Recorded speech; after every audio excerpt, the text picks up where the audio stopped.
नई नई चीज़ें खुलती चली जा रही हैं। कहीं हमें पीडीएम का एतराज़ नज़र आता है कि एक फुल कोर्ट तश्कील दे दिया जाए जो कि सीनियरिटी की बेसिस पर हो। फिलहाल जो 9 रुकनी बेंच है इस पर ही वो एतराज़ कर रहे हैं। मरीम नवाज़ साहिबा ने भी कल जलसा आम के अंदर सरगोदा में जो बात की वो भी इसी से मुतल्लिक थी कि ये 2 शख्सियात इस बेंच से अलहदा हो जाएं, अदरवाइज कंट्रोवर्शियल हो जाएगा। खास डेवलपमेंट ये रही कि फारूक एच नाइक साहब का वो नोट वो समझ नहीं आया, वो चक्कर क्या हुआ है? PMLN, पीपल्स पार्टी, JUIF, इनकी एक ज्वाइंट स्टेटमेंट थी तीनों की। जब वो नोट पढ़ना शुरू किया तो चीफ जस्टिस ने कहा ये मंदोखेल साहब का नोट है। उन्होंने कहा जी। चीफ जस्टिस ने कहा मेरे पास तो नहीं है। PDM का मुतालबा यह है कि फुल कोर्ट तश्कील दी जाए और -2 ये 2 जजेस ना हो। ये जेल भरो तहरीक के बारे में आपकी क्या राय है? आपको क्या लग रहा है कि ये मामला किस तरफ जा रहा है? इससे कुछ हासिल होगा तहरीक इंसाफ को? स्ट्रैटेजी जो थी जेल भरो तहरीक को लेकर तहरीक इंसाफ की इतनी सक्सेसफुल मुझे तो दिखाई नहीं दी। आप इसे डिफर कर सकते हैं, डिसएग्री कर सकते हैं। नहीं, एक चीज है कि और कुछ नहीं अभी हो सकता तो चलें जेल भरो तहरीक और ये सारी चीजें।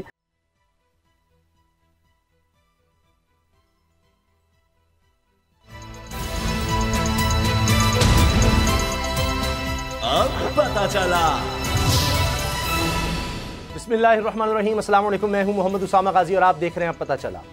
शबानुल मुअज़्ज़म के महीने को इस्लाम में ख़ास मकाम हासिल है। हमारे प्यारे आका व मौला हज़रत मोहम्मद मुस्तफ़ा सल्लल्लाहु अलैहि वसल्लम ने शबान को अपना महीना फरमाया, जिसे हुज़ूर सल्लल्लाहु अलैहि वसल्लम अपना फरमा दें। इस महीने की शान क्या होगी? अहले बैत अतहार को लेकर भी शबानुल मुअज़्ज़म फ़ज़ीलत और बरकत वाला महीना है। आज का दिन ख़ास इसलिए भी है कि आज राकिब दोश मुस्तफ़ा सल्लल्लाहु अलैहि वसल्लम, जिगर गोशा मुर्तज़ा रज़ियल्लाहु ताला अन्हु, हज़रत फ़ातिमतुज़ ज़हरा रज़ियल्लाहु ताला के लाल, सुल्तान करबला, सय्यदुश्शुहदा, इमाम आली मकाम, इमाम अर्श मकाम, विलादत बासादत हुई हज़रत इमाम हुसैन अलैहिस्सलाम की। हुज़ूर पुरनूर सल्लल्लाहु अलैहि वसल्लम ने आप रज़ियल्लाहु ताला अन्हु का नाम हुसैन और शब्बीर रखा।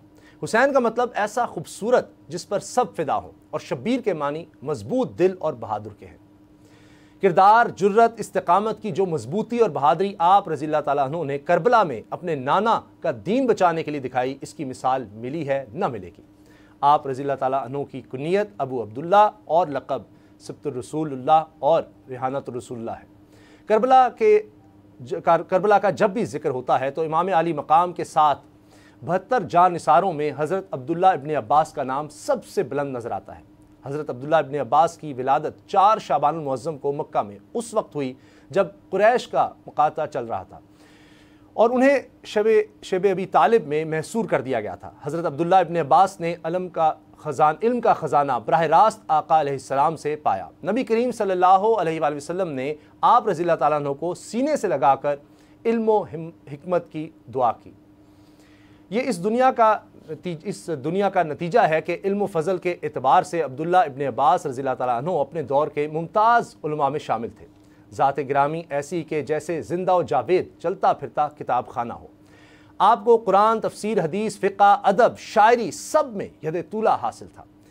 इन हज़रात मुबारका के फ़ज़ाइल इतने हैं कि बयान करते जाएँ ख़त्म न हो, मगर हम आजिज़ हैं। अल्लाह की करोड़ रहमत नाज़िल हों इन नफूस कुदसिया पर। आगे बढ़ते हैं, मुल्की सियासत के अहम मुकदमे की बात करते हैं जिसका सुप्रीम कोर्ट ले चुकी है। आज की समात में क्या हुआ, इसी पर हम बात करेंगे। सैयद मुज़म्मिल शाह मेरे साथ हैं। मुज़म्मिल, आज की अगर हम समात को देखें तो ऐसे लग रहा है कि नई नई चीज़ें खुलती चली जा रही हैं। कहीं हमें पीडीएम का एतराज़ नज़र आता है कि जी ये जजेस नहीं होने चाहिए, फिर फुल कोर्ट होना चाहिए। अब लगता है कि पीर के दिन शायद अभी इन चीज़ों पर फैसला होगा, जो असल मुद्दा है तो पता नहीं कब आएगा। बिल्कुल जी, फ़ारूक एच नाइक साहब की अगर हम दरख्वास्त को अगर हम देखें, ऑब्ज़र्व करें आज, तो उनका जो बेसिक जो उनकी रिक्वेस्ट है वो यही है कि एक फुल कोर्ट तश्कील दे दिया जाए जो कि सीनियरिटी की बेसिस पर हो। फ़िलहाल जो 9 रुकनी बेंच है इस पर ही वो एतराज़ कर रहे हैं और वो कहें कि 2 जजेस जो हैं उनको इस बेंच से अलहदा कर दिया जाए, क्योंकि इससे पहले CCPO से मुतल्लिक जो केस है उसमें वो इस नौयत की समात कर चुके हैं और अब उनको चाहिए कि वो रिक्यूज़ कर दें इस बेंच से। तो हमें नज़र यही आ रहा है कि बेशक वो लॉ मिनिस्टर हों, आज़म नज़ीर तारड़ साहब, उनकी गुफ्तगू भी मैं सुन रहा था, तो उनका कहना भी यही था कि 100 मोटो इस पर लेना चाहिए नहीं था। और इसके साथ साथ जो केस बिल्डअप किया जा रहा है, मरीम नवाज़ साहिबा ने भी कल जलसा आम के अंदर सरगोदा में जो बात की वो भी इसी से मुतल्लिक थी कि ये 2 शख्सियात इस बेंच से अलहदा हो जाएं, अदरवाइज़ कंट्रोवर्शियल हो जाएगा। तो अब इस पर उसामा बात यह है कि अगर एक फ़रीक है और उस फ़रीक की तरफ से इस तरह का केस बिल्ड किया जा रहा है तो मैं समझता हूँ कि ये पॉसिबल नहीं है, कि हम कंट्रोवर्सी से इस फैसले को बचा सकें, क्योंकि एक बड़ा फ़रीक है, इसके अलावा सियासी पार्टियों का इत्तेहाद है। फ़ारूक एच नाइक साहब ने यह भी आज कहा है कि JUI का कोई केस हो, नून लीग का केस हो, इन 2 जजेस की कोर्ट में ये केस लगाया ही ना जाए। तो यानी कि वो एक लॉन्ग टर्म प्लानिंग चाह रहे हैं और वो ये चाह रहे हैं कि हमारे जितने लीगल मैटर्स हैं वो इनकी कोर्ट्स में ना जाएं। तो इससे नज़र यही आ रहा है कि अगर इस केस को हम ये एक्सपेक्ट करते हैं कि ये कंट्रोवर्सी में नहीं जाएगा, तो शायद ऐसा पहले ही हो चुका है। ऐसा होना तो दूर की बात है। मरीम साहिबा अगर खुलकर नाम ले रही हैं, फ़ारूक एच नाइक साहब जिनको कानूनी जादूगर भी कहा जाता है, वो भी कुछ करना चाह रहे हैं कि शायद कोई रास्ता निकल आए इसमें से।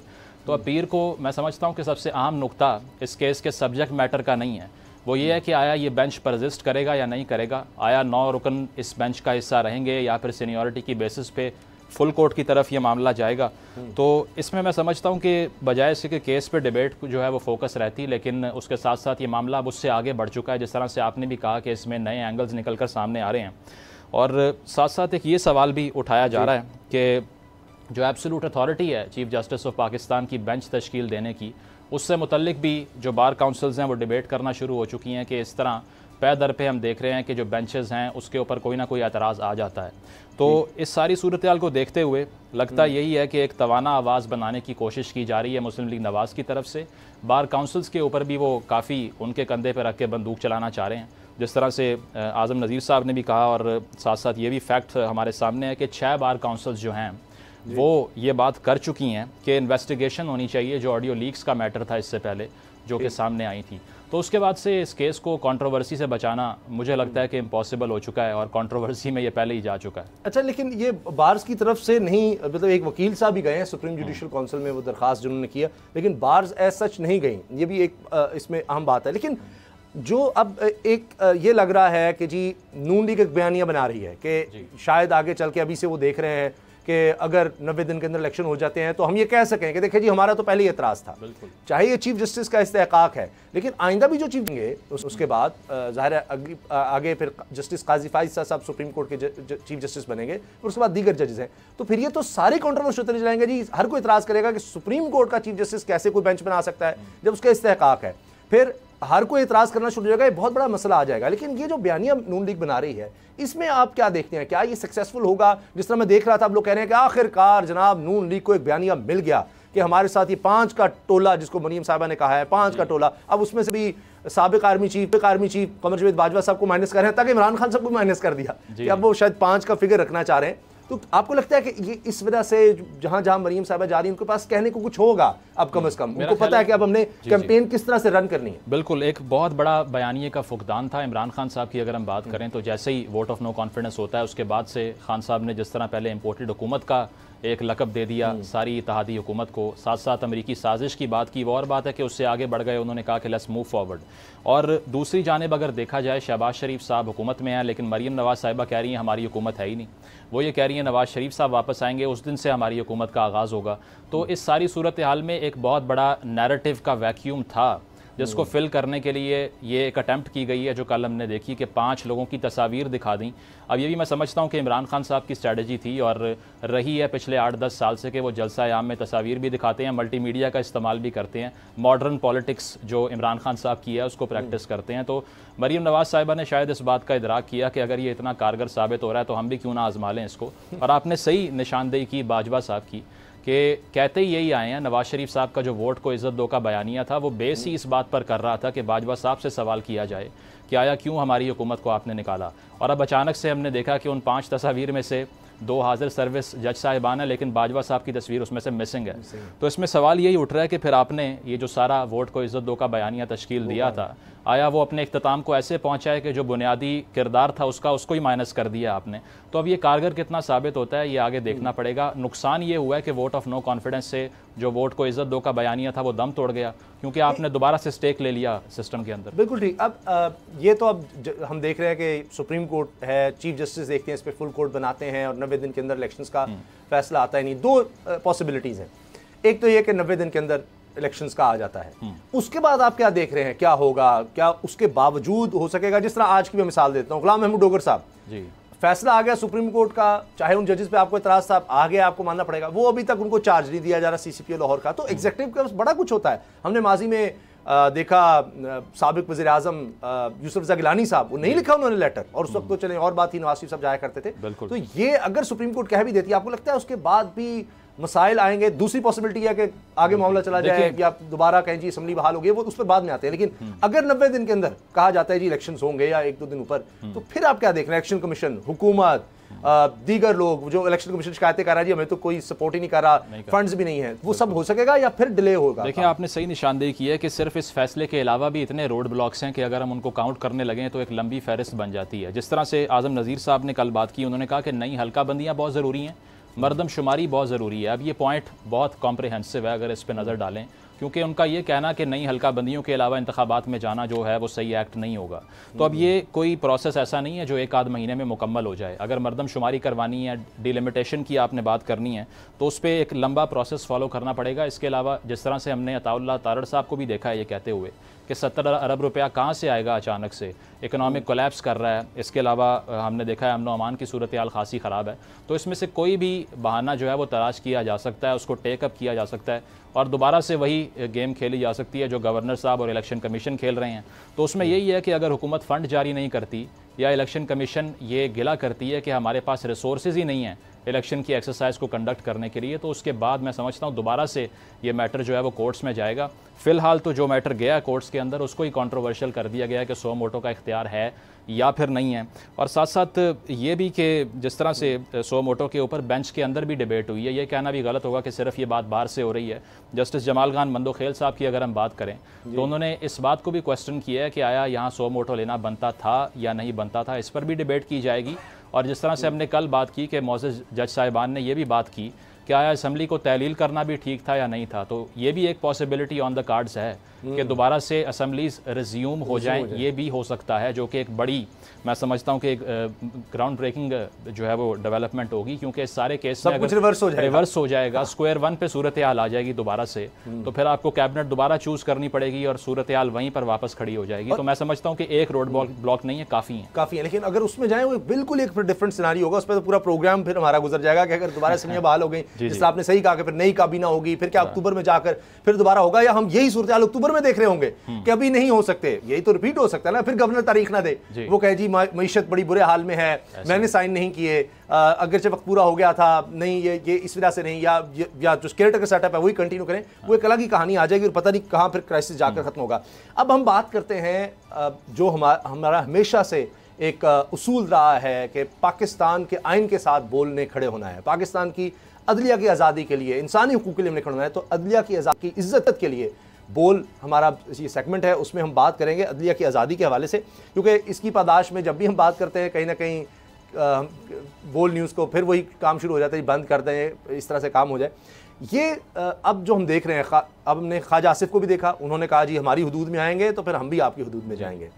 क्या इससे एक चीज़ ये नहीं लगती कि एतबार नहीं है अदलिया पर, और ये बड़ा ख़तरनाक होता है जब हुकूमत इस तरह से कहना शुरू हो जाए तो फिर एक सोसाइटी में भी चीज़ चली जाती है कि जी हुकूमत कोई नहीं है तो फिर तो सुप्रीम कोर्ट पर किसी को एतबार, सबसे आला अदलिया पर नहीं, तो बाकी क्या चीज़ रह जाएगी।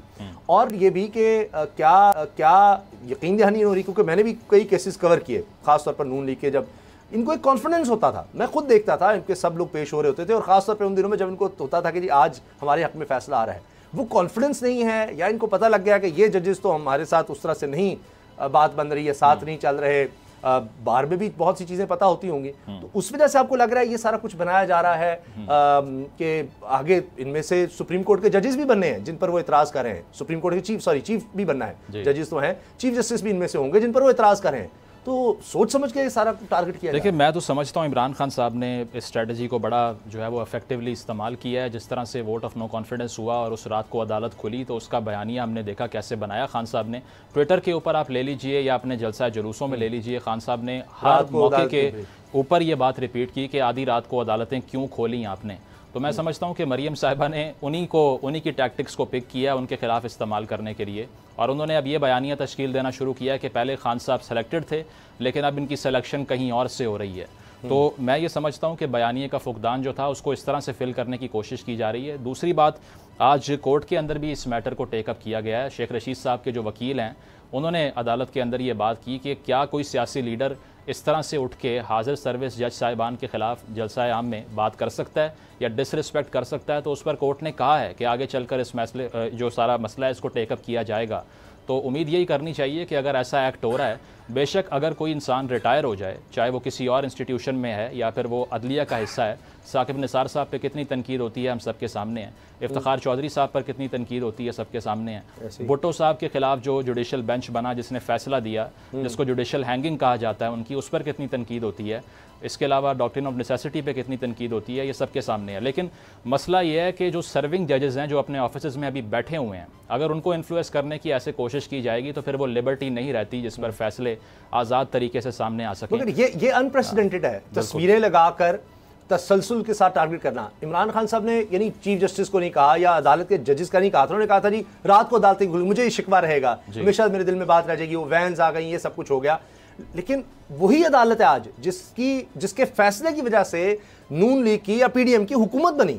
ये तो हमें मानना पड़ेगा, ठीक है कि वो एक गलत इक़दाम आप कह लें कि जी कासिम सूरी साहब की रूलिंग थी, लेकिन एक्चुअली तो फिर अदालत लगी थी, सुओ मोटो हुआ था, यही चीफ जस्टिस थे, इन्होंने ही बेंच बनाया था, यही उसमें मौजूद थे, इसलिए उनकी तस्वीर नहीं थी ना। तो आज बिल्कुल ही और तरफ चला गया। लेकिन इमरान खान साहब ने ना तस्वीर चलाई थी, ना इस तरह से पर्टिकुलर नाम लिए थे, ये उसको एक अलग लेवल पर ले गई है मरीम साहब। देखें और उसी अदालत को जिसकी वजह से आज इनकी हुकूमत है। जी बिल्कुल, देखें ना, एक पॉलिटिकल कल्चर, मैं ये दोबारा से यही कहूँगा, मुझे नहीं लगता कि ये आइसोलेटेड एक एक्टिविटी हो रही है, ये ओवरऑल पॉलिटिकल कल्चर जो है दिन ब दिन मजीद पलूट होता जा रहा है। जिस तरह से ये मिसाल भी है, खान साहब ने जिस तरह से एक मैजिस्ट्रेट को जलसा आम में खड़े होकर कह दिया कि तुम्हें देख लूंगा, उसके बाद में माफ़ी मांगी, अच्छा प्रेसिडेंट है कि वो गए, उन्होंने अपोलोजाइज किया उस पर, लेकिन जी। और लेकिन अब ये सुप्रीम कोर्ट के जज, मैं समझता हूँ कि वो एक जलसे में एक जुमला था, ठीक है गलत था, उसने माजरत दी। अब तो तस्वीर चलाना और फिर अता तारड़, राना सनाउल्लाह, ख्वाजा आसिफ, सोच समझ के सारा कुछ हो रहा है। सिद्दीक जान हमारे साथ है। सिद्दीक, पहले तो चूंकि सुप्रीम कोर्ट के आज की हियरिंग थी उस पर बात नहीं हो सकी, उस बारे में बताएं। आज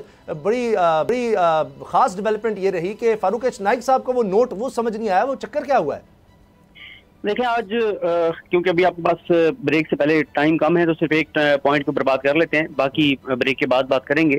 ये जो नोट वाला मामला ये है कि कल कमरा अदालत में जस्टिस जमाल खान मंदोखेल साहब ने एक नोट पढ़ा था, और वो नोट पढ़ा था उन्होंने जस्टिस मज़ाहिर अली अकबर नकवी साहब और इजाजुल हसन साहब पर जो एतराज़ था उनके नोट के ऊपर और चीफ जस्टिस के सो मोटो के ऊपर, वो उन्होंने नोट पढ़ा था। और फिर ये कहा गया था कि चीफ जस्टिस ने वर्बल जो ऑर्डर लिखवाया था वो उन्होंने ये कहा था कि जो हम रिटर्न ऑर्डर जारी करेंगे उसमें इस नोट को जो है हम साथ इसको क्लब कर देंगे, इसको अटैच कर देंगे, इसको उसका हिस्सा बना देंगे।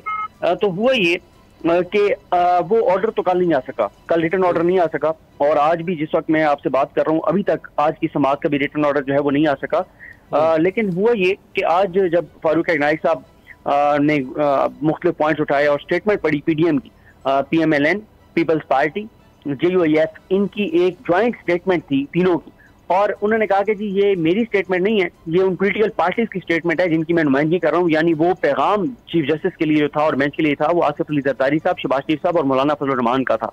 तो उसमें जो भी चीज थी वो उन तीनों की दी हुई थी। उसमें उन्होंने जब वो नोट पढ़ना शुरू किया तो चीफ जस्टिस ने कहा ये मंदोखेल साहब का नोट है। उन्होंने कहा जी, चीफ जस्टिस ने कहा मेरे पास तो नहीं है, आपके पास पहुंच गया, मेरे पास नहीं है।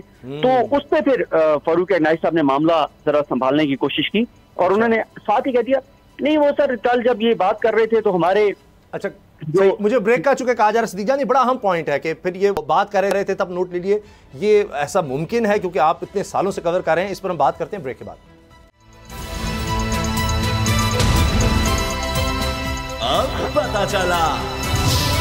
ब्रेक से पहले सिद्दीक जान बता रहे थे कि आज अदालत में हुआ क्या, और खासतौर पर वो लम्हा कि जब फारूक एच नाइक साहब ने पढ़ना शुरू किया जवाब और उसमें वो नोट मौजूद था, तो उस पर चीफ जस्टिस ऑफ पाकिस्तान भी हैरान हुए। सिद्दीक फिर क्या हुआ, चीफ जस्टिस पर हैरान हुए या बरहम भी हुए कि ये इनके पास कैसे पहुंच गया? वो हैरान ही हुए और कमरा अदालत में मौजूद बहुत से लोग हैरान हुए कि ये किस तरह हो गया कि एक नोट जो है वो जस्टिस मंदोखेल साहब का उनके साथ बैठे हुए चीफ जस्टिस जो उनसे 2 चेयर्स के बाद बैठे हुए हैं उन तक तो नहीं गया, लेकिन वो पीडीएम तक जो है वो पहुंच गया। और जब ये हुआ उसके बाद फिर उन्होंने चीज़ को कवर करने की कोशिश की फारूक नाइक साहब ने, और उन्होंने कहा नहीं वो कल हमारे वकला यहाँ बैठे थे, तो जब मंदोखेल साहब ने बात की थी तो हमारे वकला ने जल्दी जो है वो नोट कर लिया था। हालांकि उनके पास मंदोखेल साहब का जो नोट है उसकी कॉपी जो है वो मौजूद थी रोस्टम पर, और वो मुकम्मल उनके पास चीजें जो है वो मौजूद थी। लेकिन अब उसामा गाजी साहब और मुजम्मिल साहब, इसमें जो बड़ी अब डेवलपमेंट हुई है वो ये हुई है कि जो पीडीएम है, जो उन्होंने ज्वाइंट स्टेटमेंट दिया उसमें उन्होंने मुतालबा किया है कि मंडे को सबसे पहले बेंच की तश्कील के ऊपर जो है वो फैसला किया जाए, दलाइल सुने जाएं और उसके बाद फिर मेंटेनेबिलिटी काबिल समात होने या ना होने को देखा जाए। इसमें मैं आपको एक चीज बता दूं कि जो बेंच की तश्कील का मामला है वो सुप्रीम कोर्ट का फैसला भी मौजूद है और सुप्रीम कोर्ट रूल्स भी ये कहते हैं कि वो चीफ जस्टिस का इख्तियार और इस्तेहकाक है, वो जो भी बेंच बना दें। दूसरा इसमें यह है कि अगर एक बेंच बन जाता है तो उसको फिर चीफ जस्टिस भी तहलील नहीं कर सकते और किसी जज को नहीं कहा जा सकता कि आप रिक्यूज कर जाएं, आप एब्सटेन कर जाएं, जब तक वो जज खुद रिक्यूज जो है वो ना करे। अब पहली जो पीडीएम की कोशिश होगी वो यही होगी कि वो मंडे को बेंच की तश्कील के ऊपर जो है वो बात करे, उसके बाद फिर काबिल समात वाला मामला आएगा। और काबिल समात वाले पे भी मैं आपको एक चीज अर्ज कर दूं, वो ये है कि इसमें पिटिशंस भी हैं, इसमें 184(3) भी है। अगर सुप्रीम कोर्ट इस नतीजे पे पहुंचती है कि सो मोटो नहीं लेना था तो फिर पिटिशंस तो फिर भी मौजूद हैं। और अगला जो पॉइंट है वो अतर मिनल्ला साहब ने उठाया है, उन्होंने कहा है कि जो आइन है उसमें सुप्रीम कोर्ट की तशरीह यह है कि चीफ जस्टिस पाकिस्तान और तमाम जजेस 184(3) जो है वो सुप्रीम कोर्ट का इख्तियार है और उनको सुनना है, तो उसमें फुल कोर्ट बनाना क्या मुनासिब नहीं होगा, ये सवाल उठाया अतर मिनल्ला साहब ने। और इस सवाल की बेस पे फिर जो नून लीग के वकील हैं मंसूर उस्मान आवान साहब, उन्होंने ये मुतालबा किया है कि फुल कोर्ट बनाया जाए। पीडीएम का मुतालबा यह है कि फुल कोर्ट तश्कील दी जाए और -2 ये 2 जजेस ना हो, यानी 13 जजेस सुप्रीम कोर्ट के बैठ के सुने, क्योंकि सुप्रीम कोर्ट में 17 जजेस होते हैं चीफ जस्टिस समेत, इस वक्त 15 जजेस हैं और 15 में से वो कहते हैं 2 जजेस को माइनस कर दें, एजाजुल हसन साहब और मज़ाहिर अली अकबर नकवी साहब को, और बाकी जो 13 जजेस हैं उनको उन पे ये बेंच फुल कोर्ट बनाया जाए। सिद्दीक एक बात बताएं, कुछ लोग ये एतराज करें कि जो लैंग्वेज थी वो ऐसे दरखास्त नहीं थी, वो एक जैसे हुक्मनामा था पीडीएम की तरफ से कि ये जजेस नहीं होने चाहिए, ये जजेस होने चाहिए, तो ऐसा कुछ महसूस हुआ वहाँ पर कि ये भी कहा जा रहा है कि नहीं सीनियर मोस्ट 2 जज नहीं हैं, तो ये एक डिक्टेशन की तरफ मामला जा रहा है। बड़ा खतरनाक होगा कि साइल फैसला किया करेगा कि कौन सा जज उसका केस सुने। बिल्कुल, इसीलिए तो सुप्रीम कोर्ट ने कहा हुआ है कि कोई साइल किसी जज पे अगर एतराज करता है तो जज खुद फैसला करेगा अपने बायस का। और दूसरी बात यह है कि उसामा भाई एक बहुत इंपॉर्टेंट पॉइंट है और वो ये है कि अभी देखें ना, टेरियन वाला जो केस है इस्लामाबाद हाई कोर्ट में, उसमें आमिर फारूक साहब ने एक बेंच बनाया है जिसमें आमिर फारूक साहब हैं, आमिर फारूक साहब के साथ दूसरे नंबर के जज मोहसिन अख्तर साहब हैं, और फिर उन्होंने जो अगले जजेस हैं वो मियां गुल हसन औरंगजेब साहब, बाबर सत्तार साहब, जहांगीरी साहब, इन सबको और याद साहब को इग्नोर करके और उससे अगले नंबर के जो जज हैं सेकंड लास्ट नंबर के, उनको जो है वो बेंच में शामिल किया। तो ये चीफ जस्टिस का इस्तेहकाक और इख्तियार होता है। अब वहां पे तो तहरीक इंसाफ ने ये नहीं किया कि वो तस्वीरें चलाएं जजेस की, जी इतने जजेस को इग्नोर कर दिया है और ये ना सुने। ठीक है, अच्छा अब जेल भरो तहरीक की हम बात करते हैं। मुज़म्मिल, आज भी मेरा तो ख्याल था कि शायद अब तादाद कुछ कम हो जाएगी क्योंकि लीडरशिप कोई कहीं है, वो जमानतों के लिए जा रहे हैं, तो अब थोड़ा सा पीछे आएंगे, लेकिन आज रावलपिंडी में भी काफ़ी एक माहौल बना रहा। जी, फयाज चौहान साहब ने गिरफ्तारी पेश की है जी। और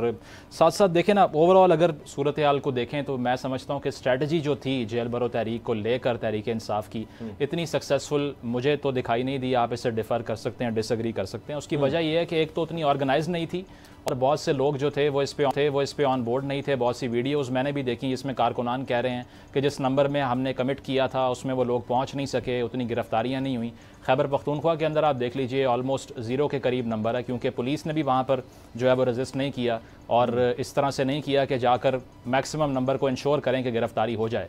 तो जो लोग गए हैं उनके अहले खाना अब अदालतों में जाके हफ्से बेजा की दरखास्तें दे रहे हैं। तो ओवरऑल जो इमेज था उसमें जिस तरह खान साहब ने एक नैरेटिव बिल्ड किया कि काफ़ी प्रेशर आ जाएगा गवर्नमेंट के ऊपर या फिर एक बड़ा नंबर जो है वो सामने आ जाएगा, उस तरह से नहीं हो सका क्योंकि डायनामिक्स नहीं है। मैं समझता हूँ तहरीक इंसाफ को छोड़ के कोई पार्टी भी अगर ये अटैम्प्ट करती है इस मौके के ऊपर, जब इतनी महंगाई है, हज़ारों मसाइल हैं, रोज़गार के मसाइल हैं, तो इसमें जेल भरो तहरीक उस तरह से कामयाब शायद ना हो सके जिस तरह से PTI और खान साहब बिलखसूस एस्पायर कर रहे थे।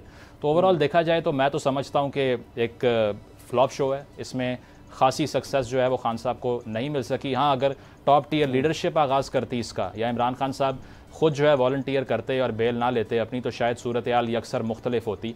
लेकिन फिल वक्त जितना मैंने ऑब्जर्व किया इसको मुझे सक्सेसफुल दिखाई नहीं दी, सक्सेसफुल नहीं नजर आ रहा। सिद्दीक जान, आप इस पर क्या कहते हैं? सिद्दीक जान है हमारे साथ? अच्छा, मैं जी सिद्दीक जान जी, ये जेल भरो तहरीक के बारे में आपकी क्या राय है? आपको क्या लग रहा है कि ये मामला किस तरफ जा रहा है? इससे कुछ हासिल होगा तहरीक इंसाफ को? देखिए, जेल भरो तहरीक जो है वो इस वक्त क्योंकि एक पैरेलल एक बहुत बड़ा मामला शुरू हो गया सुप्रीम कोर्ट ऑफ पाकिस्तान में, तो इस वक्त सारी जो कवरेज है, जो डिस्कशन है वो सुप्रीम कोर्ट के ऊपर हो रही है। वरना तहरीक इंसाफ का जेल भरो तहरीक का मकसद क्या है? इसका मकसद सिर्फ ये है, और देखिए उन्होंने पहले बताया था कि हर जगह पे 200 कारकुनान की लिस्ट है जिन्होंने गिरफ्तारियां देनी है। अब इसका मकसद यह है कि आप देखें कि जिन जिन जगहों पे तहरीक इंसाफ के रहनुमाओं को लेकर गए हुए हैं, वहाँ पे कल कारकुनान उन जेलों के बाहर इकट्ठे हो रहे हैं, बक्खर में, मियाँ वाली में, जिन जिन जगहों पे वो गए हुए हैं।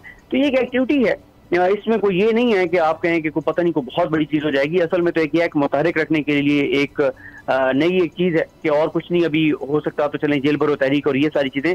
और आज भी आप देखें कि अगर गिरफ्तारी दे दी थी फैज हुसैन चौहान साहब और बाकियों ने, तो उनको ले जाते, लेकिन अब ये है कि उनको कारकुनान को भी रिहा कर दिया गया है। और जो पेशावर वाला मामला है उसमें भी आप देखें अगर वो गिरफ्तारी देने के लिए गए थे तो पुलिस ये नहीं कह सकती कि हमने ऐलान किया और कोई नहीं बैठा। भाई आप करें गिरफ्तार, जो सारे वहां पे खड़े हैं वो दफा 144 की खिलाफवर्जी कर रहे हैं ना। हुकूमत को भी ये बात पता है कि हुकूमत को इसका फायदा नहीं है, नुकसान है। जितने कारकुनान ज्यादा गिरफ्तार करेंगे वो जेलों में जाएंगे, वहाँ एक्टिविटी होगी, उन शहरों में कारकुनान एक्टिव होंगे और एक एक्टिविटी जनरेट होगी। इस वक्त तो यही है ना कि एक्टिविटी जनरेट होगी। आप देखें ना, जिन जिन जेलों में गए हुए हैं वहाँ पे आप जाएंगे, कारकुनान वहाँ की तंजीम एक्टिव होगी।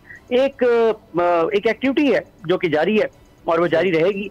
और एक ऐसी सूरत हाल में जब ख्वाजा आसिफ साहब का बयान मौजूद है कि लाहौर में जब मियां नवाज शरीफ साहब जिंदगी और मौत की कश्मकश में थे, 100 लोग भी नहीं निकले थे, तो कम अज कम उससे तो ज्यादा ही 100 से तो ज्यादा गिरफ्तारियां हो चुकी हैं। ब्रेक का मुझे कहा जा रहा है, ब्रेक लेते हैं और ब्रेक के बाद IMF का मामला, रोज ये हमें खबर मिलती है या कोई बयान आता है हुकूमत का कि मामला तय हो गए हैं, बस थोड़ा सा रह गया, कुछ ना कुछ रह गया है। लेकिन फिर ये भी पता चलता है कि जो ही मामला हो जाएंगे तो महंगाई भी और बढ़ेगी, क्योंकि ये खुद वज़ीर आज़म साहब ये फरमा चुके हैं। लेकिन अभी मामला किस हद तक हैं, इसके क्या असरात होने वाले हैं जो मुआहिदा IMF से होने जा रहा है, जिसके लिए हम दुआ कर रहे हैं, पूरी हुकूमत लगी हुई है कि हो जाए, $1 अरब मिल जाए, उसके असरात क्या होंगे, कहाँ पर ये मुआहिदा खड़ा है। ब्रेक के बाद बात करते हैं।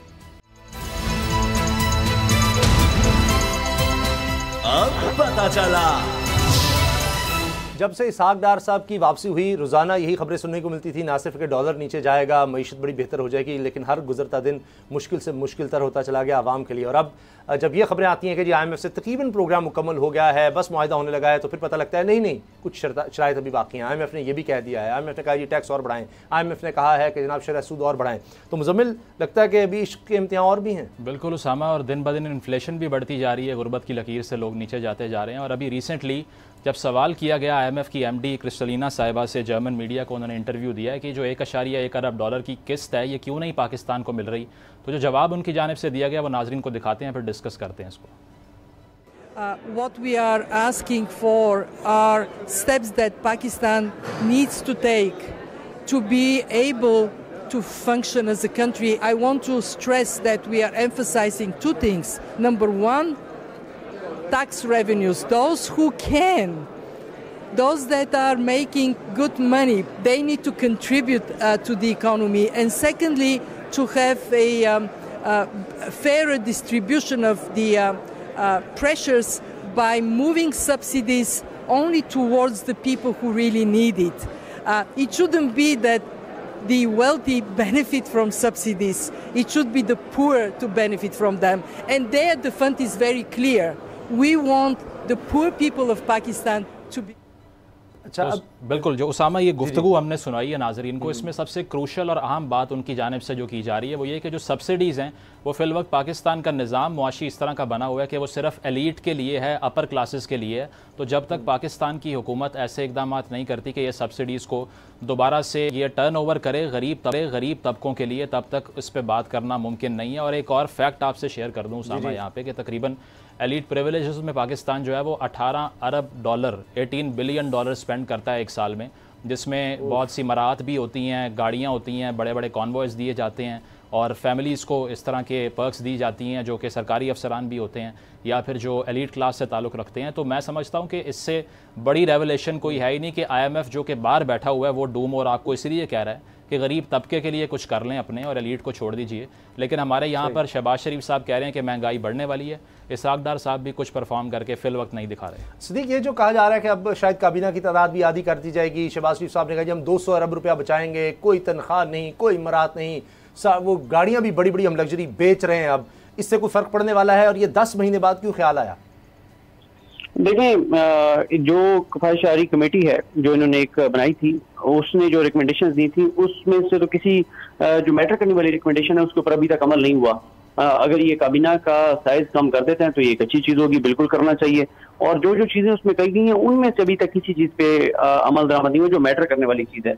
बाकी जो ऐलानात हैं, देखिए ये जो शहबाज शरीफ साहब ने अब कह दिया दफ्तर जो है वो सुबह 7 बजे 7:30 बजे खुलेंगे। अब प्रैक्टिकली आपको भी पता है कि क्या ये मुमकिन है या नहीं है। इससे पहले आपने देखा था कि शहबाज शरीफ साहब ने हफ्ते की छुट्टी खत्म कर दी थी और फिर हफ्ते की छुट्टी बहाल करनी पड़ी। तो हुकूमत को वो चीजें करनी होंगी जिनसे वाकई कोई इम्पैक्ट आए। अब देखें ख्वाजा आसिफ साहब ने टीवी पे बैठ के ये कहा है कि जनाब सियालकोट के जो इंडस्ट्री है उनकी जैकेट के बटन तो उनकी एलसीज नहीं खुल रही, लेकिन गाड़ियां उनकी एलसीज खुल रही हैं। तो अब ये वजीर दिफा आपके बैठ के अगर टीवी पे ये बातें कर रहे हैं तो फिर किसी और को कहने की जरूरत ही नहीं है।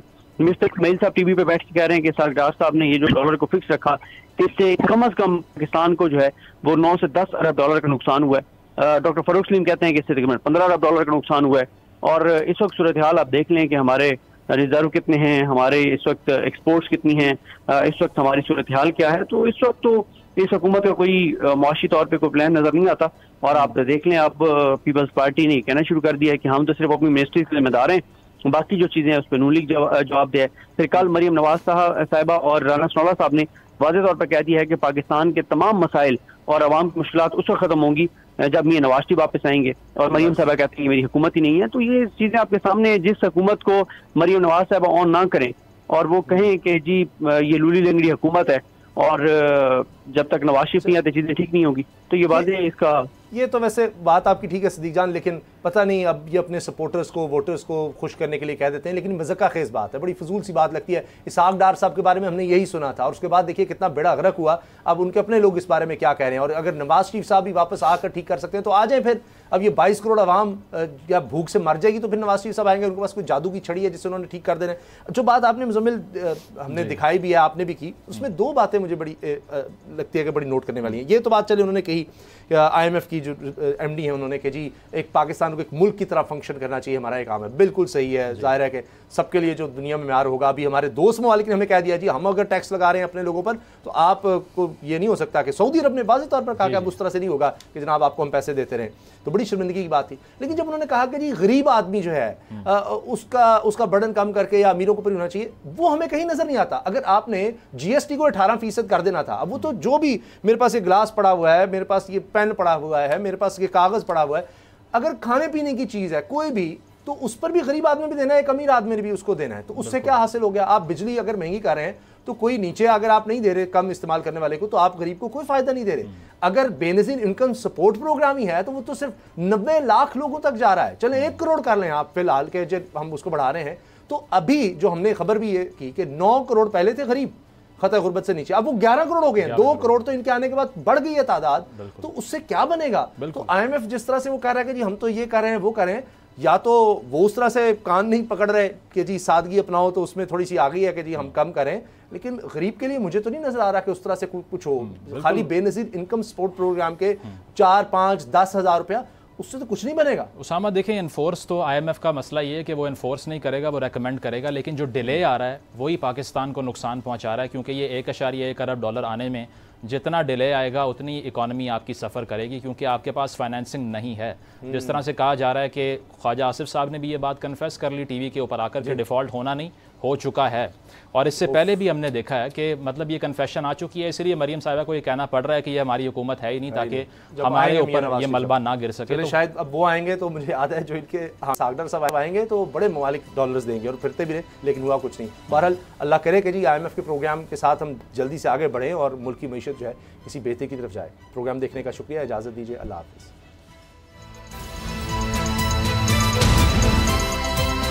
अब पता चला।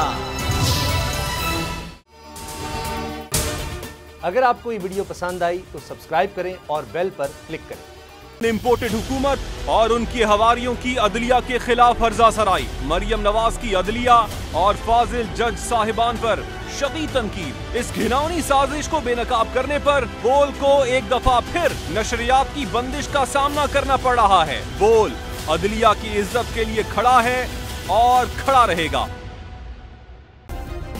सब्सक्राइब करें और बेल दबाएं ताकि कोई खबर रह न जाए।